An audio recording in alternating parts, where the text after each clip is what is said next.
to be here, and I'm really excited to do this.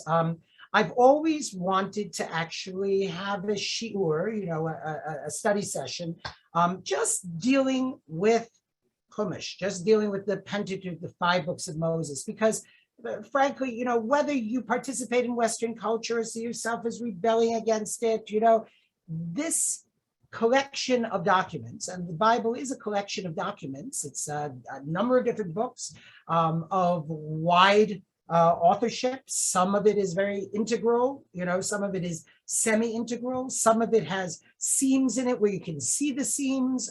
Fascinating group of documents with tremendous significance and an almost endless sort of potential for maddening us, enlightening us, making us joyful, making us quizzical, right? And it's really, really a pleasure to be able to talk to so many people about the kind of quirky approach that I take to this text. My background is both in very traditional yeshiva type contexts and academic contexts. I am full disclosure, I'm a traditionally observant Jew. I call myself orthoprax in that anybody can eat in my house, but I'm not orthodox because not everybody can live in my head. And my approach to Torah is, Ari had a colleague of mine, a good friend of mine here a couple of times, Yossi Chayes. And Yossi Chayes was once put on trial for heresy in his native Zichron Yaakov. And one of the questions that the tribunal asked him was, do you believe in Torah Sinai? That is, do you believe that the Torah came directly from God, on Mount Sinai, right? Torah Sinai is a way of talking about that. And Yossi said, absolutely, I do. I'm just not sure what I mean by Torah and what I mean by Sinai. That is, I'm not sure what constitutes Torah, right? And I'm not sure, what we mean by when we say God gave it, right? So I will hold those questions in abeyance. Full disclosure also, I was at a certain point in my life a Hasidically affiliated Jew. Slonimer Hasidim, particular shita, particular way of engaging with texts, particular mystical outlook. Now I'd say that I'm basically a Maimonidean rationalist. That is, I feel that if it doesn't make sense, it's nice poetry, but it's not something that we're bound to believe. On the other hand, I can say to you with complete conviction that while the Bible is not an historical document, nor is it a scientific document, nor is it factual, it is in fact a document that is true. Because as the great conservative Catholic journalist G.K. Chesterton said, our myths are the truest things we have. Our myths are the truest things we have. When I was studying yeshiva, I once expressed consternation to my Rebbe, to my Magid Shir, the person who was teaching us, over the fact that surely in the age of refrigeration, flash freezing, USDA supervision, the kashrut rules, the rules of keeping kosher should just go under the bridge, is outdated. And my rabbi looked at me and he shook his head rather sadly and he said, Mark, if you think that God, who's the omniscient creator of the world, was going to create a hygiene textbook, don't you think God could have made a better textbook? If you think God was going to write a history book, don't you think God could have written a better history book? And it's true. The Bible itself, throughout, in the 5 books of Moses and outside the 5 books of Moses, emphasizes again and again that this is not about science and it's not about history. It's about myth and it's about metaphor and it is about meta. That is, it is about things that go beyond simple history, simple science, simple narrative. So, for instance, if you look in the book of Numbers and a couple of other places in the Bible, occasionally it will say that such and such an event happened. But of course, if you want to read about it, you can read about it in, quote, the book of the wars of the Lord. Now, this is probably an ancient history book that doesn't exist anymore. The Bible is saying we're not interested in history. At the end of the wonderful book of Esther, the Megillah, right? It says, And what happened to Mordecai after this story and all the greatness to which the king promoted him? Are these all not written in the chronicles of the kings of Persia and Media? In other words, if you want to go look at history, look someplace else. The Bible, the Tanakh, the Torah, the Chumash is trying to tell us something else. It's trying to create metaphors. It's trying to make poetry, and it's trying to discuss matters of moral significance. And that is very, very important. And that is why I love this book with all my heart. It exasperates me. It annoys me. Sometimes I'm angry at it. Sometimes I disagree with it, but I'm always engaging with it. When the rabbis in the Talmud said, hafoch ba v'hafech ba dikala ba, in Aramaic, twist it and turn it, for everything is within it, they were not referring to Rubik's Cube, but to the Torah, right? And the commandment, in their eyes, is to twist it and turn it and find within it important moral lessons. Before we begin, I want to say, B'siyata d'Shammai, with the help of God, we'll begin to talk about Genesis. I'm going to bring up only very few inyanim today, only very few ideas into which I'd like to go into some depth, not into debt, I'm already in debt, but I'd like to go into depth. And I anticipate, if you like this and you'd like to continue, that in other years we might pick up at places that we didn't get to and interesting stories that we didn't yet encounter. So I just want to begin by making a contrast between the Hebrew Bible and the Torah in particular and the Gospels of the New Testament, which is another topic that I teach. When I came to Vassar, there was a class at Vassar called Jesus Christ and the Holy Gospels.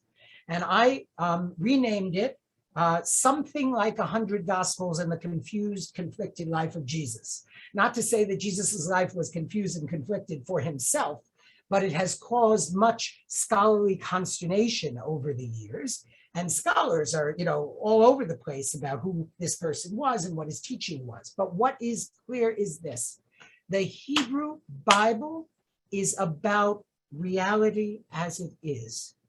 A world governed by a often petulant, sometimes angry, often capricious God who is making considerable trouble for human beings. And those human beings, first a couple, and then a family, and then a tribal agglomeration that are constantly and perpetually screwing up, right? It says in Proverbs that a righteous person falls and rises up 7 times. Why is that? A wicked person falls and gives up. What do I need it for? A righteous person picks that person's self up and continues. And that continuity is what makes the person a righteous person. The 5 books of Moses, the Pentateuch, the Chumash, the Torah, is the story of humankind screwing up significantly. And moreover, even, and this is heretical, but I'll say it, the story of the evolution of God.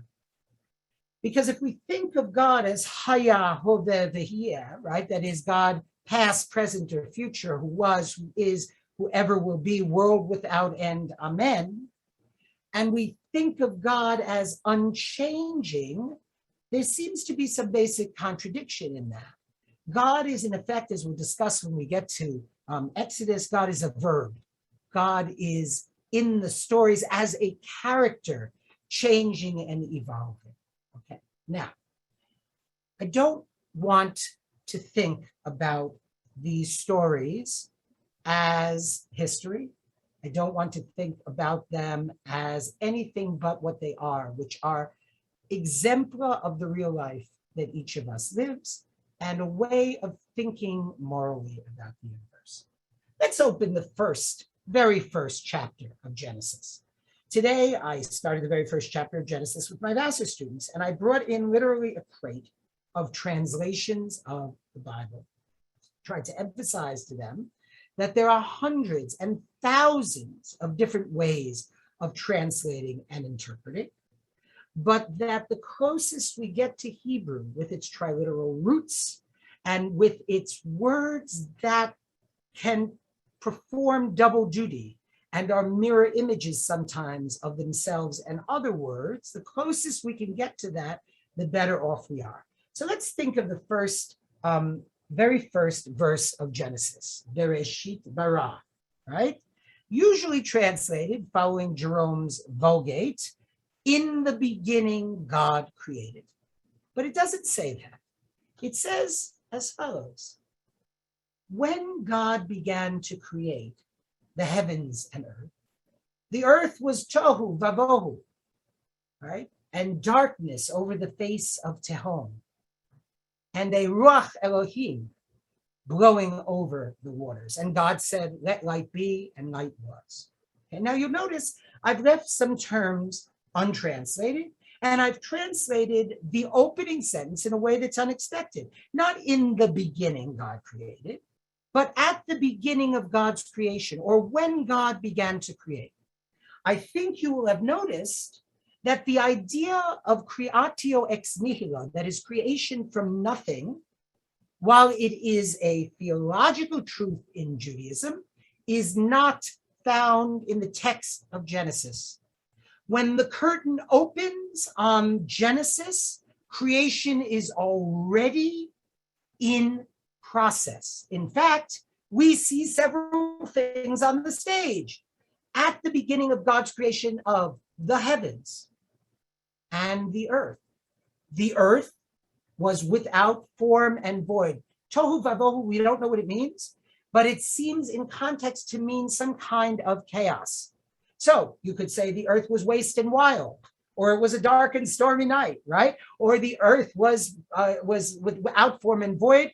We're talking about disorganization and chaos, and that's another thing that existed.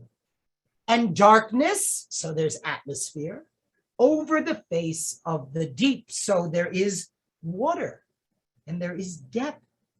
And the Ruach Elohim, a mighty wind, translated by Christians as the Spirit of God, because Ruach means wind, but it can also mean spirit, because in Latin, spiritus is also a word for wind. It's convenient for Christians to think of that wind as God's Spirit, because for them, God's Spirit is part of the Trinity, is part of God's triune nature.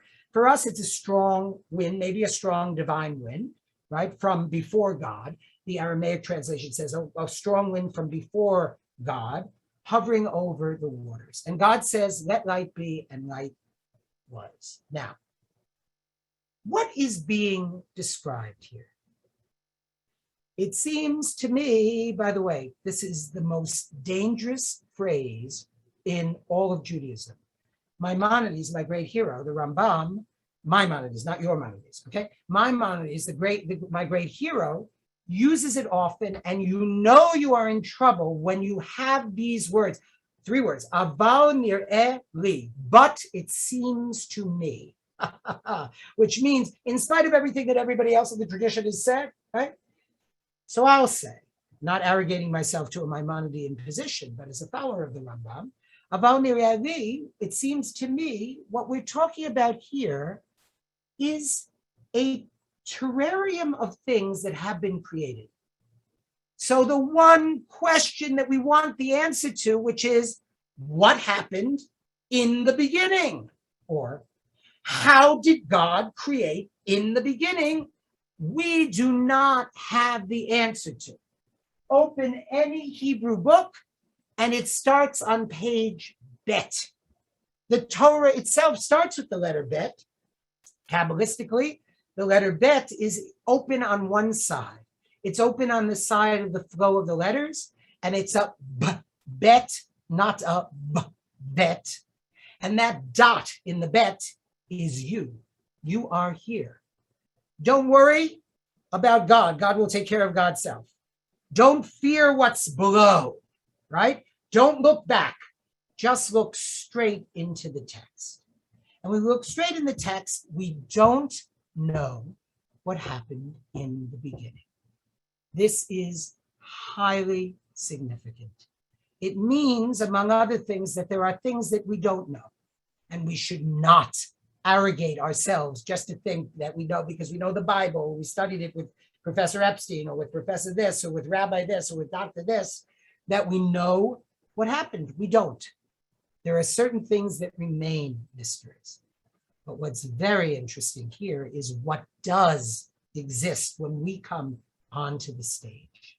And that is earth, that is minerals, let's say, some kind of liquid, water, right? Some kind of atmosphere. And then what does God create? God says, let light be.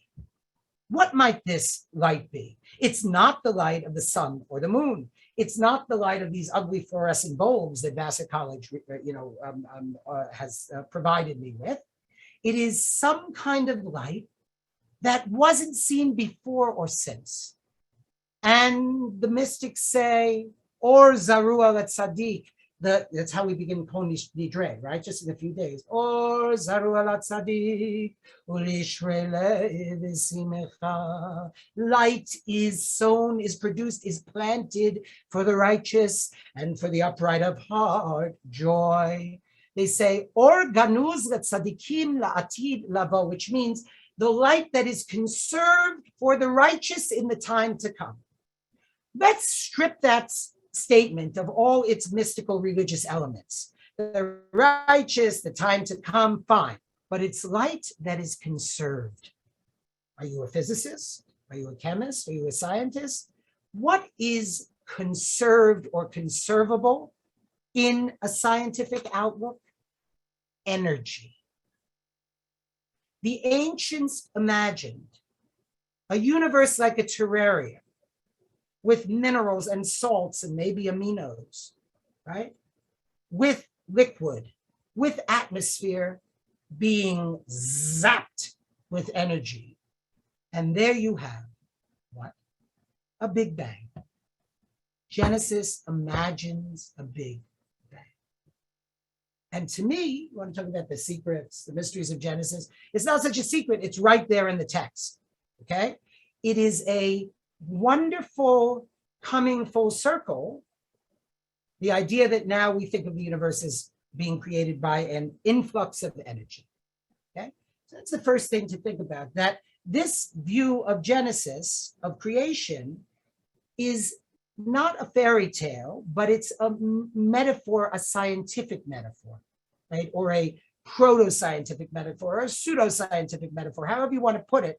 But that's the way people were thinking about creation, that there was some process of activation of material that was there. Of course, the process of activation is initiated by this character called God, who sits above and beyond the whole, technical term is thang, T-H-A-N-G, right? Sits above and beyond the whole thing as the creator and ruler and sustainer and redeemer of the universe. But it is an influx of energy. Okay, another thing to think about in the very early beginnings of the book of Genesis. Here's an interesting idea. How does God create? How does God create?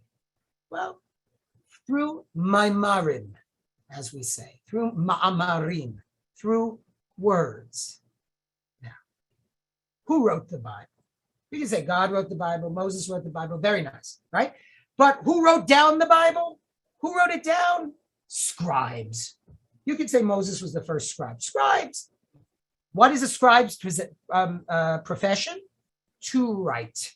That is the métier, the profession of a scribe. What is the material of a scribe? Words, words, words, as Hamlet so famously put it. That's what a scribe uses.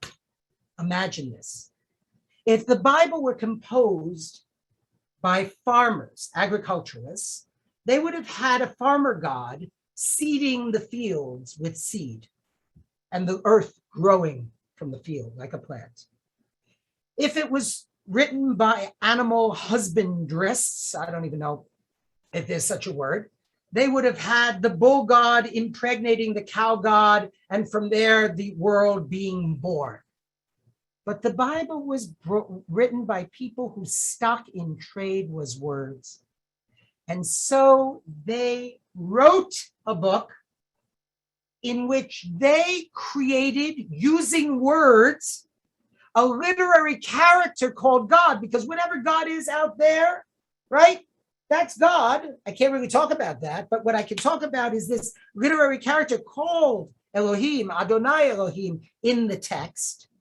They create that character with words, and that character returns the favor by turning around and creating the whole universe, including us, with words.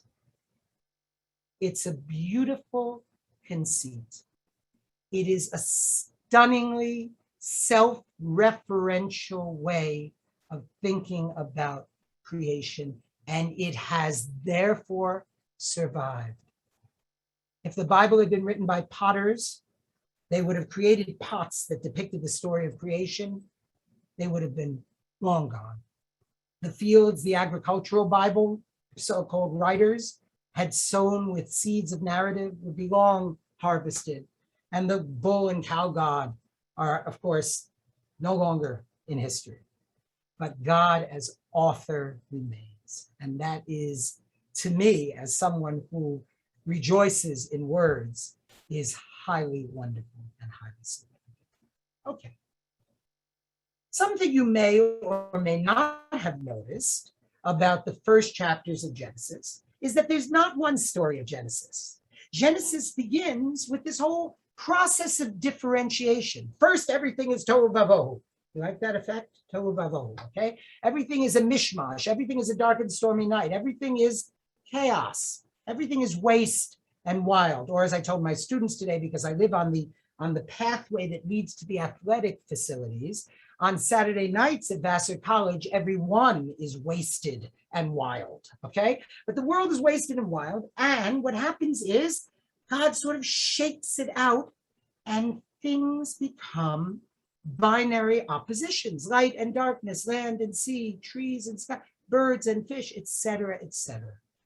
And there's this whole process which culminates at the beginning, the first chapter of Genesis, and a little bit into the second chapter until verse 4, with the human being, the creation of the human being. Now, this is nice, right? It creates a pyramid which supports the upper triangle, which is the human being. But then, after the very beginning of chapter 2, which describes the seventh day of creation, what does God create on the seventh day of creation? Shabbat vayinafash. God rests and it is inspirited, right? That is, God creates non-creation on the seventh day of creation, which is as significant as any other creation, in fact, more significant, because, and I don't advocate or advertise for religion, but if you don't have a Shabbos, you need one. If you don't have a Shabbos, you need one. Take it on a Wednesday. I don't give a crap, right? You need, put away that phone. You need one to be sane, especially in these times. And that's the great gift of the seventh day. But chapter 2 begins with the verse on the seventh day, 4 verses. And then it says, this is the story of the heavens and earth when God created them, and begins an entirely different second creation story. And in this story, first, human beings are created. And then all the animals and all the plants. And it's told in a verkehrt way. You know what verkehrt is, Yiddish? Backwards. It says, before there was plants on the earth, and before there was water to water the plants, God created the human being, blah, blah, blah. Okay. Now, this second story has a great advantage. The advantage is that it puts human beings first, and everything else is created to serve them, right? The first story makes them the pinnacle of the pyramid, but they're also last. The rabbis in the Gemara, in the Talmud, asked the question, why in the first creation story? And they noticed that there were 2 creation stories. It didn't bother them. They didn't say, oh, it must be 2 different authors. You know, they said, okay, there's 2 stories here. They have to be reconciled with one another, right? We'll talk about that in a second. Why was the human being created last? And they answer themselves as they are wont to do. And they say, so that when arrogance takes a hold of you, God can say, I created the mosquito before I created you. So a moral valence is put on the story. Now, the two stories are significantly different. In the first story, God is called Lord, Adonai. Lord is like a sovereign. We have this idea of sovereignty on Rosh Hashanah, right? Where God is troped, described as sovereign or ruler. We used to call God king, right? But now we're sort of post-gender binary. When we talk about God, we realize we could use the word sovereign or ruler and evoke the same kind of thing. What are we evoking when we call God king or Adonai? Well, a king is very different than a judge. A judge is the other title we give to God on Rosh Hashanah, right? Dayan is one, judge. Melech, sovereign, is the other. They're very different. A judge must adjudicate the law and hands down a sentence. You can throw yourself on the mercy of the court, you could, but a judge's job is to interpret the law. The job of a sovereign is to be the great parent of us all. So you can't go to a judge and say, Judge, my father knew you and my grandmother knew you and my whole family has always known you. Please decide the case in my favor. The judge will say, what are you talking about? I have to decide the case according to the law. But if you go to the king, if you go to the queen, and you say, please, my family's been loyal to you. I need a break on my taxes. It's possible that the king will demonstrate mercy. So the sovereign name, Adonai, is the name of mercy. And the name Elohim, which is in the second creation account, is the name of justice, of what must be. A teacher of mine once taught that, and I'll tell you who it was Reb Shlomo Carlebach Zal, about whom you may have mixed feelings. People have very mixed feelings about him. But I remember this teaching of his, which I will quote in his name. And it is this: how can it be on Rosh Hashanah? How can it be in Genesis 1/2 that we approach God as sovereign, pleading before God, and as judge, seeking a just sentence? How are those two things, contradictory things, held together? Well, as Walt Whitman says, I contradict myself.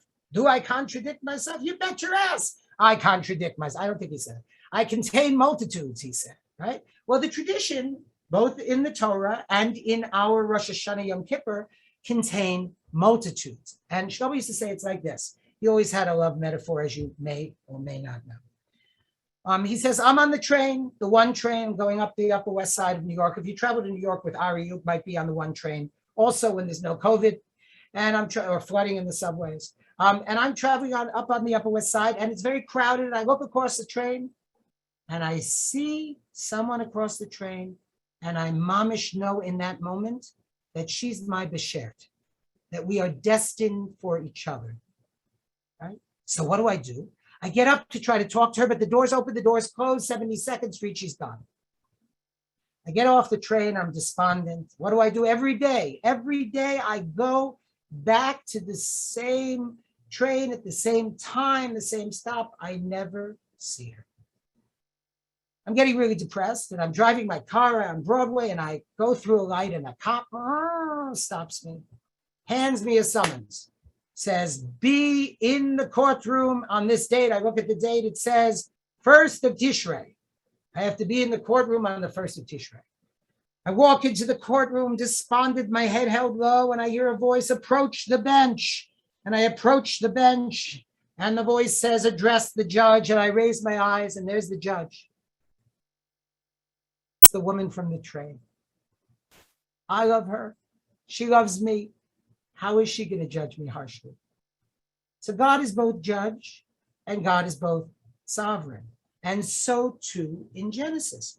Also, there are two different accounts of how God creates humans. In the first account, God simply speaks. God does not have a body. God is pure will, manifest in voice, in language. In the second account, God forms from the earth using what? Hands? Does God have hands? Obviously not. But the metaphor is the metaphor of formation. So we have creation and we have formation. We have creation through will, manifest in language, and we have formation with the hands. And these are the two things that human beings do. Why do people put on tefillin on the arm and on the forehead? We put them on the forehead because the forehead is the seat, the brain, the head, the keter is the seat of the intellect, of will, of conception. We put them on the arm because the arm is the object, is the tool of moving out into the world to change it. And so these two different accounts. What human is created? Well, if you read the JPS translation, it says, God says, let us make man in our image, right? Now, this is problematic for a number of reasons. Let us, what are we talking about there? So, Bekitzer, to make it short, Christians understand, because Christianity is the religion of bad math, right? In Christianity, 1 + 1 + 1 equals 1, right? Trinity is a unity, right? That's how Christians think of God. So when God says, let us make man in our image, for Christians, that's the persons of the Trinity talking to each other. Jews were also perplexed by this and proposed a number of solutions. One was that God was talking to the angels, not a popular solution. Why should God consult with the angels before creating us, right? Although it does give a chance to imagine angels and how they're different than humans and lots of nice stories about that. The prevailing opinion is that God is speaking like Queen Victoria. What do I mean by that? When Queen Victoria says she is not amused, how does she say it? We are not amused. It's the royal we. And so this is God as, again, sovereign, Adonai speaking, right? But what about this man thing? We know that there's a word for man, ish or enosh, right, in the Bible, right? But there's a strange word there, Adam. Adam, as you know, or maybe you don't. I hate saying as you know. Maybe you're new to this. I don't mean to put you off by implying you should know it. I'm going to tell you. Adam is cognate with dam, which is blood, with red, with earth, with red earth, with redness, right? Adama, Adam, Adom, right? What this thing is not a man, it's an earthling. To translate earthling is a bit awkward. Earthling, take me to your leader. You know, it doesn't sound great. But neither is man a very good translation because it says right there, it says, male and female, God created it. Male and female, God created them. So it's both an it and a them. Okay, now Hebrew, of course, has a gender problem, which is being solved by a very interesting woman who created a post-gender Hebrew alphabet. Ari, you must invite her to speak at CSP. But you know, when there's a group, there could be 100 women and one man, and you refer to them as atem, you masculine, right? Plural. But we know that this creature is a pre-binary creature. And so in Genesis 1, we discover that this creature is both male and female. And the rabbis imagine this creature as being male and female back to back, which meant that it couldn't reproduce. And so in Genesis 2, when the creature is formed from the earth, it says, God begins to speak like an old Jewish, grandpa, grandma. God says, it's not good that a person should be alone. It's ashande, right? Now, what does God really say? Very often when we say something about somebody else, we're talking about ourselves, right? We want to get a shidduch, a connection, a relationship to somebody because we ourselves might be lonely, right? As Elie Wiesel used to say, God created human beings because God loves stories, right? So God is saying it's not good. This one human being is not going to be a good story, right? This one human being needs another human being so they can love and hate and fight and conflict and have ideas and bounce off each other and bounce off the walls, right? That's what a story is about, okay? And then God says, I will make for this earthling an ezer kenegdo. Very interesting word. Like tohu vavohu, we don't know what it means. When we explore the Bible, sometimes we come up against words that are obvious what they mean, God, tree, sky, right, earth. But some words, tohu vavohu, what the hell is that? And we learn from context that it's wasteness and wildness or confusion or disarray. And this word, ezer kenegdo, what is it? It's a two-word phrase. Ezer means help. Neged means two things. Uh-oh, are you still there? Did I lose you? 1 second. An update is occurring on my computer. We're still here. Okay, 1 second. I have to get back to Zoom. Okay. Coming back to Zoom window. Bring all to front. Okay, good. Okay. So neged means either in parallel to, ze neged ze, right? In parallel to, or over and against. So the rabbis say when somebody is good in relationships, treats the related person as one should treat one's own self, then that person is an ezer, is an aid to one. But when one is not good, then that person is neged, is against. And then it says, God took the tsela, sadi lamed ayin, tsela, from the earthling and built it into what? A woman? So strange. Tsela is a word we don't know what it means. Actually, there are two gigantic misprisions about the early chapters of Genesis. One is that Adam and Eve, as they eventually are called, ate the apple. No such mention. There's no apple in Genesis. There's a fruit. We'll talk about that. The other is that Eve was created from Adam's rib. Okay? But we don't know what this word tsela means. So what do? We can't parse it because it's not two words like tohu vabohu. Its context doesn't tell us anything, like ezer kenegdo, I mean. Its context doesn't tell us much. It seems to be something somatic related to the body. So what we do as good biblical detectives is we cast forward in the Bible and we see where the next phase comes in which this word is mentioned. And where would it be mentioned? But at the very end of Exodus, in the most boring 3 chapters you could ever conceive of, in which a house, so to speak, for God's presence is built by the Israelites in the desert. And in that building called the Mishkan, or the tabernacle, that building is described as having sides. Sla'e HaMishkan, the sides of the Mishkan. So we know that Sela, single, Sla'e, the sides of, plural, that Sela, usually translated rib, is side. Imagine the human being, a pre-binary creature, male and female back to back. What does God do?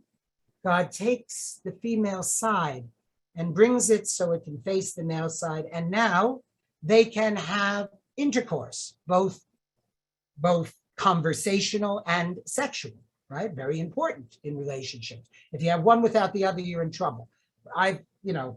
We've all been through periods where that occurs. Okay, so very significant that it's the female side and not the rib. What's the problem with the rib? If I removed one of your ribs, as I've often threatened Ari Katz to do, you could still be alive. Your heart would be less protected. Ari, of course, has a heart that's so huge that it encompasses everything. So it wouldn't be a problem, right? But, you'd be less protected, but you could live, right? Side implies a much greater equality, a much greater balance. But what's the problem? We see throughout the Jewish tradition, which emerges from the Bible, tremendous inequity between men and women. In fact, I told you I'm an orthoprax Jew.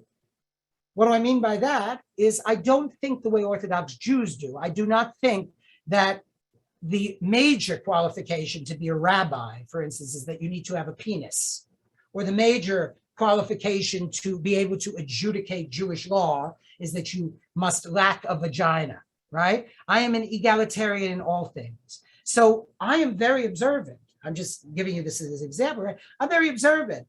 My policy is that we do everything. We do everything. We say all the Hoshanas on Hoshana Rabbah. We sit and we eat, Kiddush on Shmini Atzeres. We fast the 5 minor fasts, but everybody does it. not just the penist people, right? So you would think that if we took the female side off the male side and not just a little insignificant, rib, that the rest of the tradition would be manifestly egalitarian. Well, it isn't. But here's the interesting thing. 5,000, 6,000 years ago, whenever this text was written, the bottom line concept was that at base, in nature, men and women are two sides literally of the same coin. In culture, however, there was a very strong bias toward maleness, but maybe not so much. If you imagined a New Yorker cartoon where you had Adam and Eve, Eve would be this, buxom, dumb blonde probably, who's like, oh, there's an apple in this tree. I'm going to take an apple and eat it. Oh, isn't this cool? Like duped by the serpent. But I want to look at that story a little bit and maybe close with it. I thought we'd get to Abraham today, but I guess we're going to have to go on next year and start again from Genesis, and start with the stories of Abraham. But okay, let's talk a little bit about Adam, Eve, and the serpent. You with me, everybody? And nobody fell asleep? Deb, are you asleep? Wake up, Deb. Okay, good. There she is. All right. No, she's not asleep. Adam, Eve, and the serpent. Okay, first of all, I want to say this as a Maimonidean rationalist. If you believe that there are talking serpents, or if you believe that you have to believe that there are talking serpents, you are a serious fool. Sorry to say that. Maimonides said that people who take the stories of Genesis literally and not as the allegories and metaphors that they are fools. That is the definition of a fool. Okay, that was in the Middle Ages. Okay, so there are no talking serpents. There are no talking serpents. And there's no voice of God coming out of the cloud, because let me tell you something, things didn't significantly change from the bad old days to today. You don't walk around and hear the voice of God coming out of the cloud, nor do you see talking serpents, right? What you do hear is occasionally voices in your own head. Sometimes if you hear them too loud, you might be institutionalized, right? There might be a serious problem deemed by society because we don't understand the prophetic voice and the voice of God in the way that we used to. But the serpent, simply put, is nothing more and nothing less than Eve's spinal cord. Stretching from her rational, intellectual brain to her impulse center, to her sexual organs. And what is speaking to her is a thought that she's having, a thought of great significance. And Eve says to herself, is it really true that God said to us that you shouldn't eat of the tree or you will die? Right? That's what the question that gets asked in her mind. And she answers the serpent, so to speak, and says, no, yes, God said that we can't eat or even touch the tree. Now, God didn't say that. God said, don't eat of the tree, lest you die, You may die. You may have been destined to be eternal creatures, and you may die, 120 years from now. God doesn't say that. God wants to scare them, right? So what is Eve doing? First of all, she's intellectually, psychologically clever. She understands that in order to remove a temptation, she has to put a fence around it. So she says, God said not to touch it. God didn't say that, but she's answering herself. She's convincing herself. Now, at the end of chapter 2, it says that Adam and Eve were naked, arumim. And in the beginning of chapter 3, it says the serpent was shrewd or clever, arum. Same word. The only character in this story who tells the truth is not God, who implies that if they eat the fruit, they will die. Like, if I say don't eat this honey or you will die, we don't generally concede that I'm saying that you will die in 120 years, which is what God means. God could defend God's self and say, oh, I meant it 120 years, but please, God, really, God, right? Eve doesn't tell the truth. She says, God told us not to touch the thing, right? Which is just not true. The serpent is naked. The serpent is arum. The serpent is telling the truth, and Eve knows it. She tries to psychologically defend herself. And then she starts to think. She says, if I eat this fruit, maybe God won't be the only person who can implement God's will. Maybe I'll be able to implement my will and act upon the world instead of being a toy creature in a terrarium with no will of my own. I will be like God, like divine creatures. And so what does Eve do? She looks at the tree and she sees that it's good for eating. And she looks at the tree and she sees that it's beautiful in appearance. And she looks at the tree and she sees that it is useful for gaining knowledge. One, she compares the trees to other trees and says, here's a tree with fruit that we can eat. The fruits on this tree look very similar, edible. Here's a tree with healthy fruit. The fruits on this tree look very similar, beautiful, not blemished. And it is a way of gaining knowledge, and Eve takes the fruit because Eve is not some dumb bimbo. Eve is the first scientist. Eve is the first scientist. In comparison, it says she gave the fruit to her husband and he ate. He doesn't think about it. He doesn't do anything. He eats. Then comes the curse. If I asked you what the original sin was in Christianity, you would have to say that it is the sexuality of Adam and Eve. St. Paul, who writes to the earliest Christians, is particularly concerned with the problem of sex and reproduction. He thinks Jesus, who has gone off to heaven, is going to come back literally this week or next week. He writes his letters to the earliest Christians, to you with whom the end of the world coincides. So if you're going to have babies, you're going to have sex and you're going to have babies, when the end of the world is coming, it means you don't have faith in Jesus and his promise to bring the world to a new place. And so you are a sinner. Sex and sexuality are the basis. And Adam and Eve, of course, do have sex. So that's the Christian view of original sin. Most people looking at the text of Genesis would say that the first sin or the original sin is that they ate the fruit, right? The rabbis, the jury is out about what the fruit is. Some rabbis say it's wheat because wheat is the staff of life. And once you can use and prepare wheat and make flour and make bread, you are civilized. That's how it's a transformative food.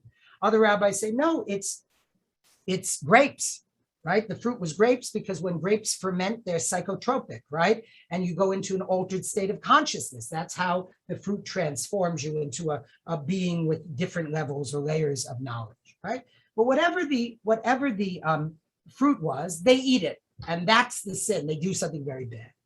Well, let me tell you, you for sure, and I for definite sure, and Ari Katz occasionally, we all go against what God asks for us, of us, all the time. That's what we do as humans. Yes, this was the very first time, but we do go against what God asks of us. And so that's not really the sin. The sin is this, and I'll conclude on this. When God says to Adam, where are you? It's not a geographical question because God is omniscient. God knows where Adam is physically. It's the question of an exasperated parent. And I have 4 children from age 35 to age 13, each of whom I am disappointed with in their own unique way. Okay. And so I've often asked this question, which is when they're not thinking, when they're doing dumb stuff, right? You say, where are you? And what does Adam say? Adam says, oh, I don't know. I got scared. This woman you gave me, she gave me the fruit and I ate it. I don't know. God says to Eve, where are you spiritually, psychologically? Eve says, the serpent tricked me. Okay. That's the original sin. Abrogation of personal responsibility, putting it on others. And once Cain and Abel come into the world, it's the same thing. Abel says something to Cain. We don't know what he says. We can explore that in another year, right? It's infinite. We could do this every year until we're all dead. Maybe even after. Abel says something to Cain. Cain kills him. And God says, where is Abel, your brother? As if God doesn't know, right? Cain says, what? What, am I responsible for my brother? That's the sin. Noah, such a nice story until you read that God wants to destroy the whole world with a flood, right? And the animals, they came in by twosies, right? And God destroyed the world with a boiling water flood, and everybody was reduced to a corpse stripped of its meat. Okay, not very much fun.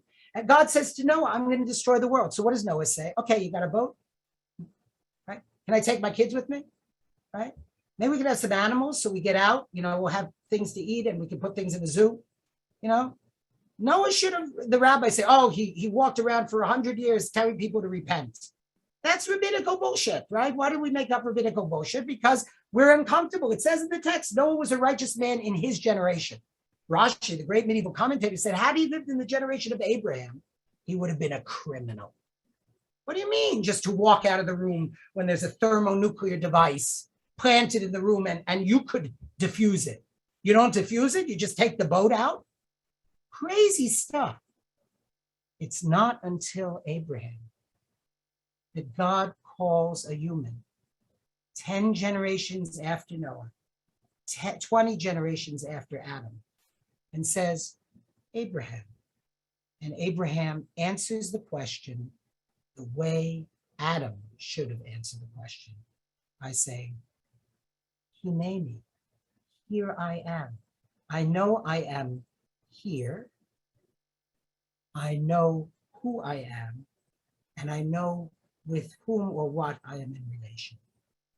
And God willing, B'siyata D'Shemaya, in the year 5783, when we revisit Genesis, we'll begin with Abraham, who the Midrash describes as a man traveling on the road who sees a burning city. What does he do?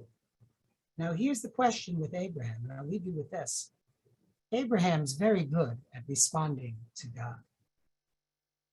But to his family, just as Noah is righteous in his own generation, Abraham is that Vassar College parent of an extremely wealthy, entitled child who's a celebrity, the parent is spending all their time in Africa saving babies, while their child is at home being raised by nannies.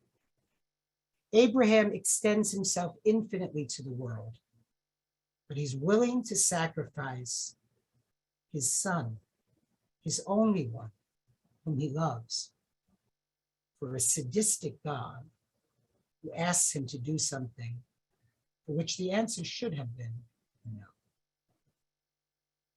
I wish us all, you and me and all of us, a gitfittel, a good Yom Kippur in which we do what we need to do, which is to ask forgiveness of each other, because for sins against people and God, Yom Kippur atones. You don't even have to go to shul. You can be eating an egg McMuffin in McDonald's on Yom Kippur, and the essence, Etzem Hayom V'Kaper, the essence of the day will bring you atonement with God.